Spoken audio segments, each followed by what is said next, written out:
અને જે પ્રેમી હોય ને, જે આશિક હોય ને, એ તો પાગલ જ હોય. બાકી જો પાગલ ના હોય ને તો પ્રેમ ના કરી શકે. આટલું જ હસવાનું, આટલું જ બોલવાનું, આટલું જ કરવાનું, તો એ પ્રેમ ના કરી શકે. એ તો લિમિટેડ નહીં, અનલિમિટેડ હોય તો જ એ પ્રેમ. પછી એમાં કોઈ શરતો ન હોય. શરતો હોય તો એ પ્રેમ પણ નહીં. હા, અહીંયા જ મંગલાચરણમાં કહી દીધું, સચ્ચિદાનંદ રૂપાય. તમને બધાને આવડતું હશે. આ તો શું આવ્યું એમ? છોકરી જોવાની હોય ત્યારે શું કરવાનું? 3 જણા 3 વસ્તુ જુએ. એક જુએ ઘર, બીજું જુએ વર, ત્રીજું જુએ કામ, અને ચોથું જુએ માતા વરયતે વિત્તમ પિતા કુલમ. પિતા શું જુએ? કુળ બરોબર છે.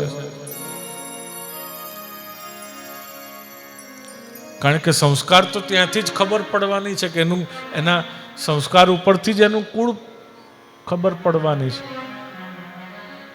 હા, જો આપણે એને પ્રાધાન્ય સંસ્કારને આપતા હોય તો. પણ જો હવે પ્રાયોરિટી, આપણું પ્રેફરન્સ શિફ્ટ થઈ ગયો હોય ખાલી સંપત્તિ ઉપર, તો પછી કાંઈ કહેવાનું નહીં. આગળ બોલાય નહીં મારાથી કાંઈ.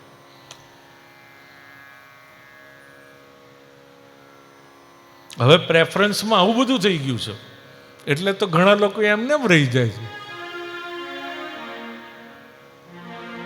કેમ તમારો મેળ ના ખાધો?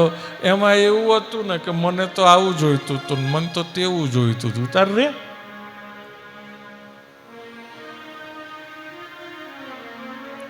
શું જોવાનું? એ તો ગાડીમાં 3 મિરર કેમ આપ્યા છે ખબર છે? જે લોકો રિક્ષામાં બેસતા હશે કે ગાડીમાં બેસતા હશે એને ખબર હશે ને કે આ ટ્રાયેંગલ છે એના માટે છે કે એમને જ બસ ગાડી હાંકે રાખીએ છીએ. કોઈ દી જાણ્યું? તમારે તો જો કે ટ્રાન્સપોર્ટનો જ ધંધો છે એટલે કંઈ તમને ના કહેવાય, પણ એનું વિજ્ઞાન છે. મેં તો વળી ખાલી અમસ્તું છોકરાને પૂછ્યું હતું, બાએ ડબકું મૂકી દીધું કે અમારે તો ટ્રાન્સપોર્ટનું નહીં એટલે અમને તો આવડે જ ને.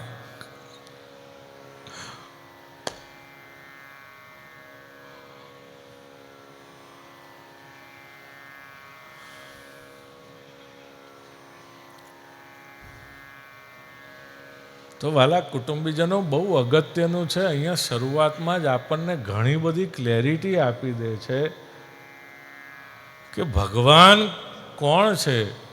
આજે વ્રજમાંથી જ્યારે ગયા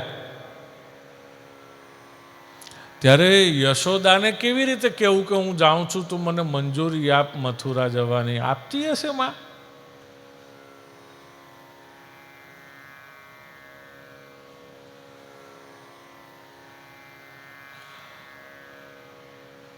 માને પૂછ્યું કે તમને કયું સૌથી વધારે સ્વરૂપ ગમે? બોલે શ્રી ગોવર્ધન નાથજી.